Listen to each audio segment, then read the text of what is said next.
So students, we are here to understand liquid ratio because many students are asking doubts in liquid ratio.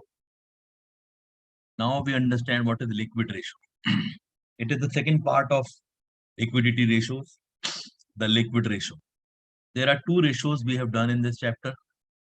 The first one was current ratio and second is liquid ratio. Liquid ratio is a better liquidity uh, form of liquidity position, because if you wish to assess the liquidity position of the firm, the better liquidity can be assessed by calculating liquid ratio. So what is the formula of liquid ratio? Liquid assets or quick assets, we call them liquid or quick assets, divided by current liabilities. And the formula of current ratio was current assets upon current liabilities. And the formula of liquid ratio is liquid assets or quick assets, you can say, divided by current liability. Common item is current liability. What is the ideal current ratio? 2:1. And ideal liquid ratio is 1:1. What are liquid assets, students? Liquid assets means all current assets. All current assets are liquid assets if we exclude two things. कौन से items हमें हटाने हैं current assets में से? One is inventory, another is prepaid expenses. Why? This inventory is always, remember, closing inventory, because closing inventory takes time to get converted into cash and prepaid expense is already paid in advance. So anything which cannot be converted easily into cash are these two items. दोनों को हम minus कर देंगे current assets में से. तो बाकी जितने भी करंट एसेट्स हैं, current investment, trade receivables, short term loans and advances, cash and cash equivalents, all current assets will be the liquid assets. और बस दो आइटम हटा देंगे, inventory and prepaid. The closing inventory is being deducted. ये हमने आपको बता दिया. Because inventory takes time to get converted into cash. Prepaid expenses are those which are already paid by the company in advance. और एक और shortcut है, बड़ा useful है. Inventory is equals to current assets minus liquid assets, assuming prepaid expenses as 0. तो अगर inventory कभी निकालने को पूछे या कभी आपको यूज करना पड़े, तो करंट एसेट्स और लिक्विड एसेट्स का डिफरेंस हम लोग लेंगे. बड़ा ही इंपॉर्टेंट फॉर्मूला है. This shortcut is very useful in the 1 mark questions. So let us see this assignment. Question number 1. You all must have done it. Current assets 2,80,000.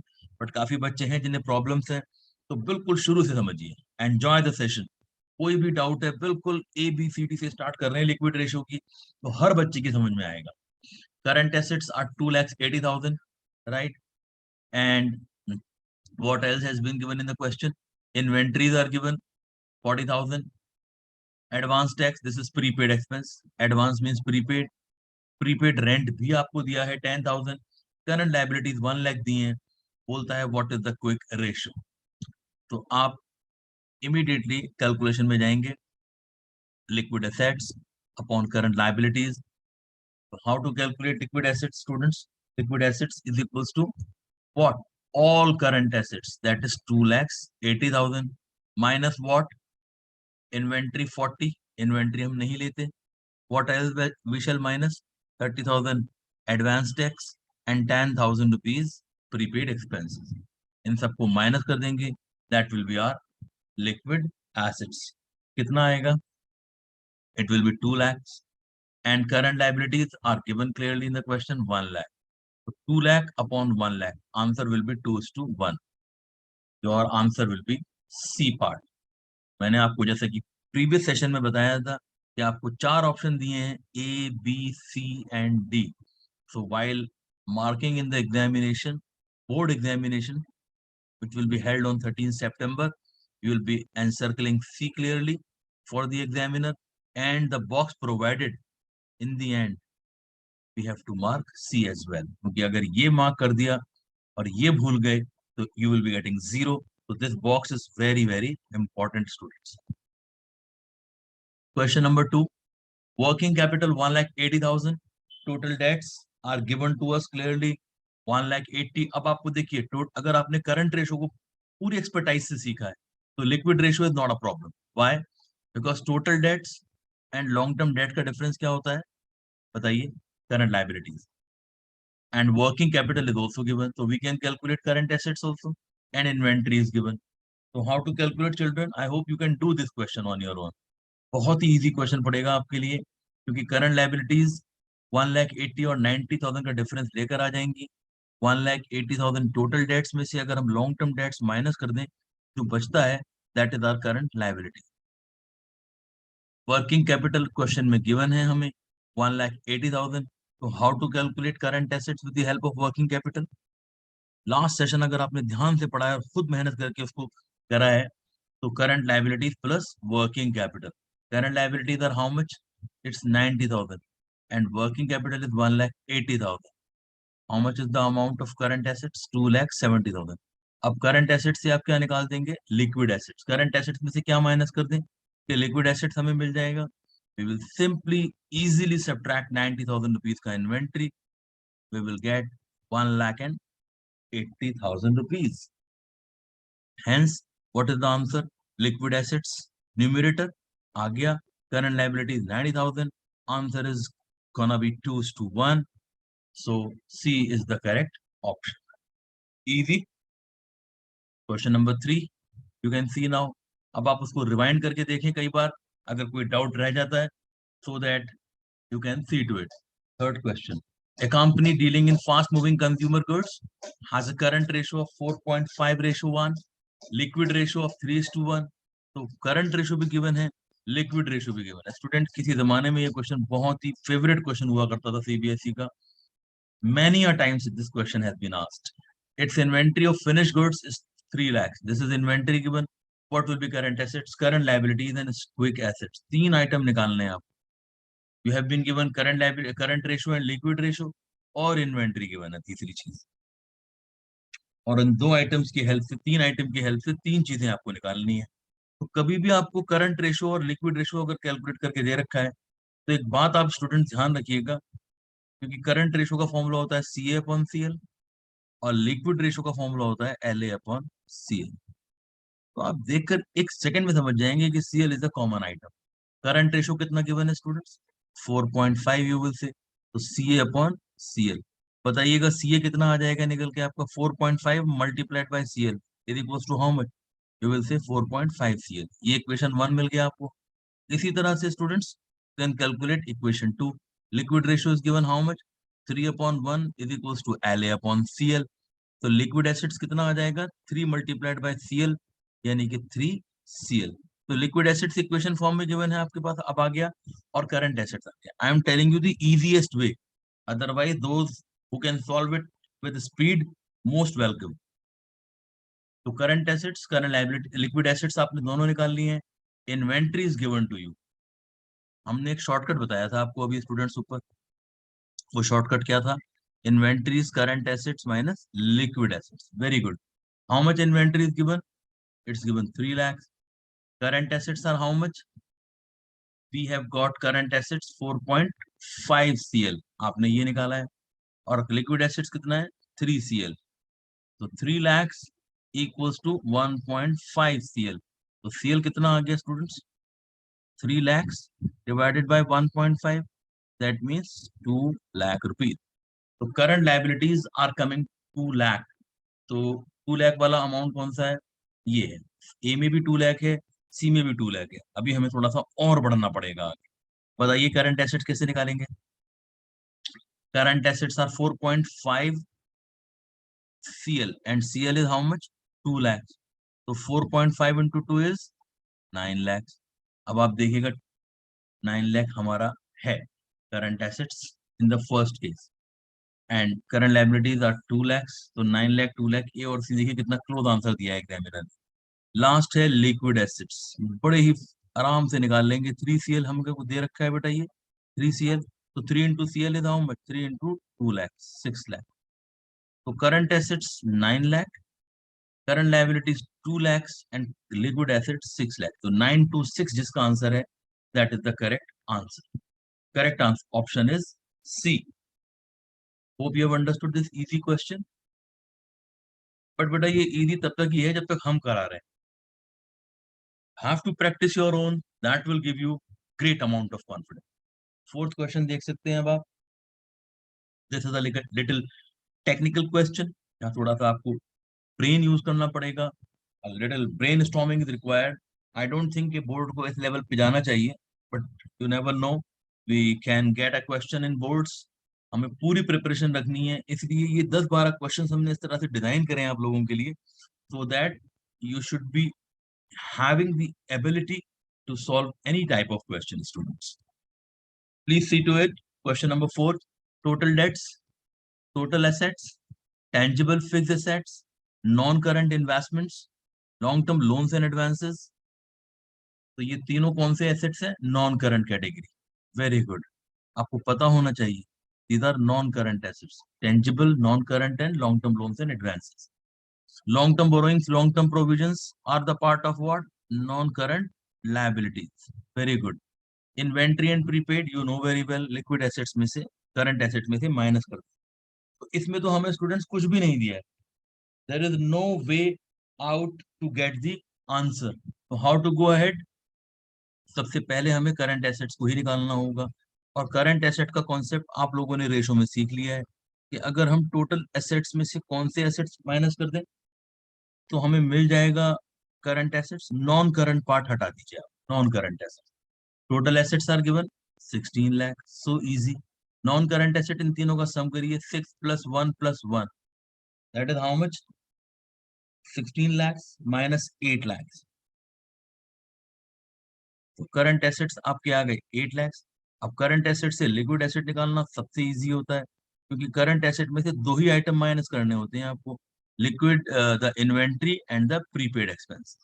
तो 190 और 10,000 को आप कर दीजिए minus, you will be getting 6 lakh rupees liquid assets.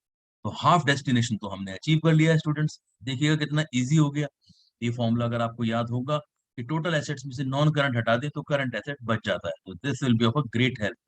Current ratio वाला session आप दोबारा देख सकते हो, so that you can recall the formula, but एक एक फॉर्मूला लिख के सॉल्व करिएगा। लिक्विड एसेट्स आ गया, now we have to calculate current liabilities.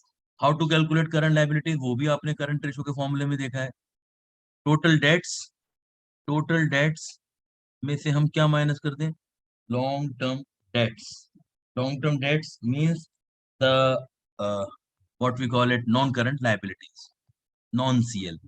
तो टोटल डेट्स गिवन है आपको 12 lakhs, non current liabilities 4 + 4 students, these two both are non current liabilities, 12 - 8, 4 lakh. The liquid assets be available 6 lakh and current liabilities available 4 lakh, so 6 upon 4, the answer will be 1.5:1. Easy to solve. Fifth question, have a look. Some students are repeatedly asking me this question, कि sir fifth question में problem आ रहा है हमको, तो please pay attention on the question number 5th, so that you can have confidence in solving question number 5 also. May be इसमें कुछ हमने editing भी करी है, तो एक बार देख लीजिएगा आप लोग। If you have any concern, you can always ask any doubt, any question. Okay, so ये प्रीपेड एक्सपेंसेस वर्ड था which was missing. Let me just type it and make it understandable for all of you. Working capital is 3,60,000. Total debts are given. Long-term debts are given. Inventory and prepaid expenses are 1,80,000 each. ये थोड़ा सा हमने शायद editing करा होगा, और this sounds to be little new. So prepaid expenses, everything is given. Sorry, prepaid expenses are already mentioned. So there is no need to write prepaid expenses. जब हमने each लिख दिया तो each हो गया. What will be the asset test ratio? This is the third name of this quick ratio. और liquid ratio का ये alternate name होता है। तो working capital is 3,60,000 students. Total debts minus long term debt से क्या आ जाएगा? Current liability. Very good, 780 - 680, this will be 1 lakh. उसके बाद हम क्या करेंगे? करंट एसेट्स निकालेंगे। करंट एसेट का फॉर्मूला क्या होता है वर्किंग कैपिटल से? क्योंकि वर्किंग कैपिटल और करंट लायबिलिटी दोनों को अगर हम ऐड कर दें तो हमें क्या मिल जाता है? Current assets. Working capital 360, current liabilities are 1 lakh students, we will have 4,60,000। अब आप देखिएगा लिक्विड एसेट्स की calculation. From 4,60,000 we will subtract 1,80,000 each बोल रहा है, तो दोनों को हम माइनस कर देंगे 180 180, दैट मीन्स 360. तो 460 में से 360 if you subtract you will get 1 lakh rupees. What will be the liquid ratio, students? 1 lakh and 1 lakh. Maybe the assignment that I had given वहां पर शायद हम ये each word नहीं लिख पाए हैं और prepaid को clearly mention नहीं किया. That is why people may be facing problem. But please solve the question with these figures, students. What is the difference between total assets and current liabilities? देखिएगा, balance sheet वाला concept मैंने आपको समझाया है. Balance sheet में सबसे पहले क्या आता है? Share holder funds means equity. फिर क्या आता है? Non current liability. फिर क्या आता है? Current liability. This is how what we get total liabilities. This is the liability side of the balance sheet. अगर हम एसेट की बात करें तो एसेट्स में क्या क्या आता है स्टूडेंट्स हमारे पास? Non current assets and current assets. That is all in asset side. अब आप एक बात देखो, दिस इज टोटल एसेट्स. अब बैलेंस शीट की टोटल एसेट्स में से हम लोग क्या माइनस करने को बोलता है कि sir from this value if we subtract this current liability what is the difference left. तो इन दोनों की टोटल में से और करंट लायबिलिटीज हटा दे तो क्या क्या बचा हमारे पास, अब बताइएगा. One item left is share holder fund, second item left is non current liabilities. और इन दोनों का सम क्या कहलाता है? This is equity, that is shareholder fund, and non-current liabilities are debt. And debt plus equity is equals to what, students? Please tell me. It is capital employed. Very good. So the answer will be capital employed. Right? तो balance sheet से करेंगे तो आपको ज्यादा easy लगेगा. Otherwise you know very well the question may confuse you. Which among the following will decrease the both current ratio and the quick ratio? तो किस चीज के होने से हमारी दोनों रेशोज डिक्रीज हो जाएंगी? Sale of machine for cash करेंगे तो डियर स्टूडेंट्स हमारा कैश इंक्रीज होगा तो दोनों ही रेशो हमारी इंक्रीज होंगी क्योंकि कैश दोनों रेशो में आता है, मशीन कहीं नहीं आती है. तो न्यूमरेटर विल इंक्रीज, तो इसका तो रिजल्ट इंक्रीज आएगा in both the ratios. Sale of stock at loss, sale of stock at loss में भी हमारा करंट रेशो पे इफेक्ट पड़ेगा और क्विक रेशो में सिर्फ हमारा कैश इंक्रीज होगा. So this is also not the situation. What is next? Purchased goods on credit. Purchase of stock on credit. What is this? Stock purchase करेंगे तो क्या होगा? Suppose करिएगा आपका current ratio है 2:1, 20,000 upon 10,000 और liquid ratio भी आपका यही है. For example, these are your ratio. एक बात देखो, आप stock purchase करेंगे credit पे तो what will increase? Stock will increase, say 10,000. Here creditors will increase, right? So this will be 30 upon 20. 30 upon 20 होने से ये रेशो पे कितना हो जाएगा? पहले 2:1 था, अब ये 1.5 हो गया, डिक्रीज हो. क्विक रेशो में देखते हैं, गुड्स परचेज करेंगे क्रेडिट पे तो न्यूमरेटर पर कोई इफेक्ट नहीं पड़ता क्योंकि गुड्स नहीं आते. There is no effect on what? Liquid asset, because liquid asset does not involve stock. बहुत ही इंपॉर्टेंट पॉइंट है, स्टॉक को कंसिडर नहीं करना है लिक्विड रेशो में. बट क्रेडिटर्स विल इंक्रीज, तो डिनोमिनेटर के इंक्रीज होने से स्टूडेंट्स पहले ये रेशो 2:1 था, अब ये 15 हो गया नीचे अगर, तो आप देख सकते हो कि the ratio will come down. तो दोनों ही रेशो हमारी क्या हो रही हैं? ये 1.3 हो रही है, ये 2:1 से 1.5 आ रही है, तो दोनों ही रेशोज हमारी क्या हो रही हैं? Decrease. Therefore the correct option is C. Issue of bonus shares भी देख लें आप. बोनस शेयर्स इशू करने से क्या होता है? बोनस शेयर्स को हम किसे कहते हैं? Bonus shares means shares issued without taking any money from the share applicants. Applicant से कोई कंपनी पैसा नहीं लेती है किसी भी शेयर होल्डर से और उनको फ्री ऑफ कॉस्ट शेयर दे देती है. तो इस केस में एक हमारी शेयर कैपिटल इंक्रीज हो जाती है और दूसरी चीज जो हमारे प्रॉफिट्स हैं या सिक्योरिटी प्रीमियम रिजर्व है वो हमारा डिक्रीज हो जाता है. तो ना तो security premium reserve liquid ratio या करंट रेशो में आता है, ना शेयर कैपिटल आता है, तो इसका तो नो इफेक्ट है. That is why this is also to be ignored. So the correct answer is C point. The quick ratio of a company, next question children, is 2:1. Purchase of stock for cash. अब देखिए quick ratio means liquid ratio. Liquid ratio आपको दिया है 2:1. That means 20,000 upon 10,000. Right? Stock purchase करा आपने cash में, तो आपके पास तो कुछ आया नहीं, और अगर वो स्टॉक से फॉर एग्जाम्पल 5,000 रुपीज का था, या 10,000 का था, या 3,000 का था, whatever amount you can take, तो कैश तो आपके पास से गया है students, but we haven't received anything against the cash, क्योंकि जो हमारे पास आया है दैट इज इन्वेंट्री, और यू कैन से स्टॉक, और स्टॉक इस रेशो को अफेक्ट ही नहीं करता, बिकॉज इन्वेंट्री तो हम लिक्विड रेशो में लेते ही नहीं है लिक्विड एसेट्स में। तो अब आप देख सकते हो न्यूमिनेटर अगर डिक्रीज होगा तो always the answer will be decrease, तो आप क्या लिखेंगे, answer will be B, decrease the ratio.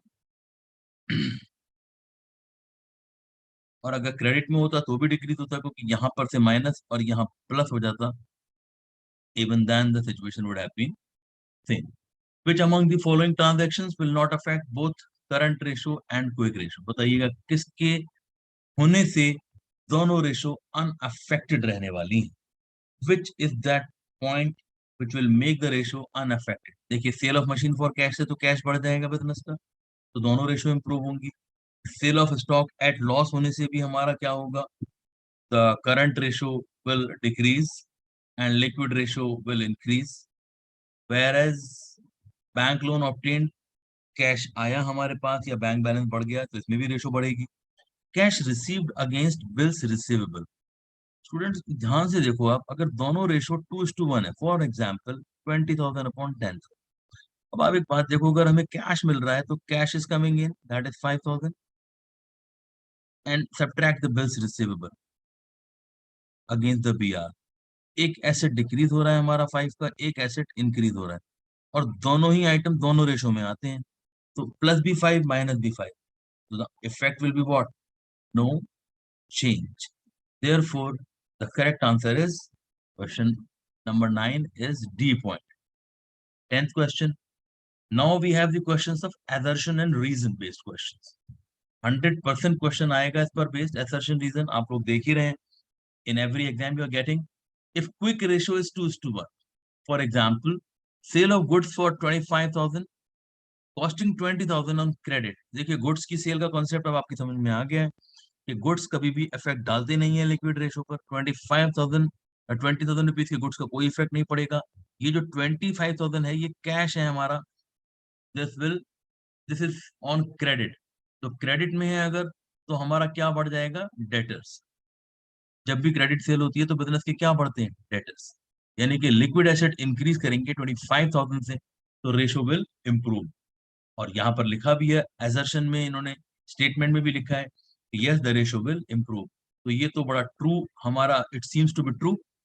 Cell of goods will increase debtors, that is quick assets, बिल्कुल ठीक है, by 25,000, as a result the quick ratio will improve, yes this is true and this is also true, means both are true and R is the correct explanation of A assertion. So the answer will be A point. Both A and R are true, and R is the correct explanation of A. Right, children? 11th question. If quick ratio is 2:1, sale of office furniture. This time, if fixed asset is sold, एक fixed asset को आप sale कर रहे हो, okay? So nothing is going to be affected in liquid assets. 25 में आप sale कर रहे हैं और 20,000 का वो asset, that asset is of 20,000. We are selling it on credit. Will improve the ratio. This time he is saying it will improve the ratio. Sale of furniture will reduce the fixed assets, will reduce the liquid assets. Furniture. So furniture can never be a liquid asset. ये तो statement यही wrong हो गया. The reason is clearly wrong because furniture को वो liquid asset कह रहा है and furniture is the what asset? Non-current asset. So furniture का तो will not affect the liquid assets at all. Therefore, the ratio will improve. So this statement that the reason mentioned is actually wrong, whereas the assertion is correct. The assertion is true, but the reason is false because liquid furniture is not a liquid asset. So the A is true and R is false. Question number 12. I will also explain 13. Don't worry. Children must be excited to see the 13th question because many have asked their queries. Maybe I made some editing in that question or what, I don't know, but please have a look. at question number 12. If quick ratio is 2:1, payment of dividend is 5,000, reduce the ratio. Dividend का payment इस ratio को reduce करेगा. यहां वो बोलता है reason में, dividend payable and cash both are quick assets. Both are quick assets. भाई कैश का जाना तो हम समझते हैं कि this is a quick asset, but what is dividend payable students? Dividend payable is a what liability? It's a current liability. और current liability की अगर मैं आपसे पूछूं कि कौन से सब हेड में आती है, तो यू विल से with full confidence it is other current liability.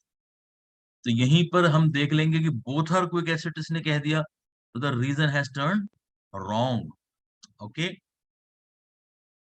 Will decrease by the same amount. Okay, both are quick assets तो ये है ही नहीं. अब आप फर्स्ट को देखिएगा, असर्शन को. आपका रेशो स्टूडेंट्स 20/10 है. ओके, जब आप एक करंट लायबिलिटी पे कर रहे हो, डिविडेंड पेएबल, तो obviously your cash will reduce, क्योंकि पेमेंट डिविडेंड का कैश में होगा, and the current liability of 5,000 will also reduce. तो 15/5 ये रह जाएगा. तो आंसर 2:1 से कहां पहुंच गया हमारा? 3:1. So the assertion is wrong because the ratio is improving, and the reason is also wrong because they both are not the quick assets. So answer हमारा बनेगा इसका 12th question का students D. Both A and R are false. Both the statements are wrong. Next question, question number 13. You can now see 13th question. Maybe a little challenging question for the student, but you will find it very very easy. Capital employed given है, fixed assets given है. अब आपका mind से बिल्कुल fear दूर हो गया होगा capital employed fixed assets का, because you have done it so many times. Current liabilities are 2 lakh rupees, inventory is 1 lakh, and there are no long term investments. What will be the liquid ratio? तो सबसे पहले students आप लोग एक बात देखो कि we have to calculate current assets. And what is the formula of current assets? कि टोटल एसेट्स में से अगर हम फिक्स एसेट्स माइनस कर दे तो लिक्विड एसेट करंट एसेट बच जाता है. बट यहाँ पर हमको टोटल एसेट्स गिवन नहीं है इस क्वेश्चन में. तो हाउ टू गो अबाउट? अगर आप बैलेंस शीट को एक बार मैं आपको कंसेप्ट सिखा देता हूँ बैलेंस शीट का, how to get the correct answer. Balance sheet में स्टूडेंट बताइए सबसे पहले क्या आता है? Equity, that is share holder funds. Then comes what? Debt. इन दोनों का सम क्या कहलाता है students? Capital employed. Okay, the sum of these two is capital employed. Then comes current liability. और फिर assets में आपकी दो चीजें आती हैं, non current assets and current assets, right? This is how we get the total assets and here we get the total liability. अब आपको मेरे को बताना है कि कैपिटल एम्प्लॉयड भी गिवन है आपको, यानी कि इन दोनों का सम गिवन है आपके पास, और ये भी गिवन है आपको non current assets. The fixed assets are also given to you. So these two are given. This is given. Let me just mark it clearly so that you can understand it. This is given, and non-current assets are also given. What we have to calculate, students? The current assets. So how to calculate current assets? अगर हम इन दोनों के सम में से यानी capital employed में से हम क्या क्या माइनस करते हैं? करंट लायबिलिटीज भी गिवन है हमको. सो अगर हम इन तीनों में से all three are given students, debt, equity, current liability, इन सब में से अगर हम क्या माइनस कर दें? Non current assets. Absolutely right. If you subtract everything from non current assets, तो एक ही आइटम बचेगा, दैट इज करंट एसेट्स. तो क्या फॉर्मूला बन के आया करंट एसेट्स का? बता सकते हैं आप मुझे? Capital employed, very good. What next? Plus what? Current liabilities, very good. Minus non current assets, और you can say fixed assets. बच्चा कुछ ये सोच रहे होंगे sir can we write it total liabilities? Absolutely right. बिल्कुल, टोटल लायबिलिटीज में से अगर हम क्या माइनस कर दें, देखिए एक फॉर्मूला बन के आ जाएगा, total of the liabilities minus non current assets और fixed assets is equals to current assets. बन गया formula. No need to learn the formula. Simply you can create the formula with the help of balance sheet concepts. तो capital employed is given how much? 20 lakhs. And what is the current liabilities given to us in the question, students? It's 2 lakhs. Minus non-current assets. How much the fixed assets are given? Those are 14 lakhs. So 22 minus 14 is 8 lakhs. देख लो अब ध्यान से कैसे करना। And liquid assets, how to calculate, इस 8 लाख में से क्या माइनस कर दें हम, inventory which is given 1 lakh. तो how much are the liquid assets, 7 lakh rupees. And how much is the current liabilities? We will get the liquid ratio. 7 lakhs upon current liabilities are how much? 2 lakhs. So the answer will come 3.5:1. D is the correct option. Please solve it and enjoy doing the questions. Next question. A company had liquid assets 3 lakhs, current liabilities 1,40,000. Afterwards, it purchased goods 10,000 on credit. देखिएगा, इस बार liquid ratio calculate करके नहीं लिखा, amount के साथ लिखा है। That means 3 lakh rupees की हमारी लिक्विड एसेट्स है, 1,40,000 का हमारा क्या है, करंट लाइबिलिटीज। तो what shall we do students in this question, कि गुड्स परचेज करे आपने क्रेडिट में तो no effect on the liquid assets. Why? Because liquid asset does not include goods or inventory or stock, so no effect on this. Whereas जब आपने credit पे purchase करा है तो बिजनेस में क्या क्रिएट हो जाएंगे, क्रेडिटर्स विल अराइज बाय 10,000। तो आपकी रेशो अब पहुंच जाएगी 3 lakhs upon 1,50,000, that is going to be 2:1। तो वो यही पूछ रहा है, what will be the liquid ratio after the purchase of goods. तो you will say the correct option is 2:1. The answer is C. Last question, students. Again, the question based on improving your knowledge of balance sheet and the liquid ratio concept. Match the following items. Short-term borrowings में कौन सा item आता है? You will say cash credit. Means column 1 का first option is 3. So A और B में से answer है, C और D तो हो नहीं सकता. These two are out. Now, second is other current assets. Cash credit, you know very well, loan taken on the security of the stock. Other current asset, first item, accrued income. Accrued income and prepaid expenses are the items of other current assets. Please remember, second point का answer क्या बनेगा हमारा, first. So this is the correct option, I think, right? जहां पर first का option third है, second का correct option third है, फर्स्ट है, और नेक्स्ट आप देखो थर्ड का आंसर होना चाहिए fourth, that means inventory. Inventory पर आप लोग पूरे कॉन्फिडेंस से बोलेंगे raw material, because inventory 3 types की होती है, raw material, finished goods and work in progress. तो तीनों इन्वेंट्री में आते हैं। Other current liabilities are undoubtedly, एक ही आइटम बचा है अब आपका, current maturities of long term debts, मतलब डिबेंचर्स और बैंक लोन्स लास्ट ईयर में, रिडेम्पशन वाले ईयर में, रीपेमेंट वाले ईयर में क्या बन जाते हैं, current liabilities. So those are considered as current maturities of debts. So the option 2. So undoubtedly the correct answer of this question is B part. Solve all the questions in your fair register, in your fairly done questions in new register, so that you can have confidence to face any question based on the concept of liquid ratio. Right, students? So do it with full confidence and get good marks in the question. Thank you.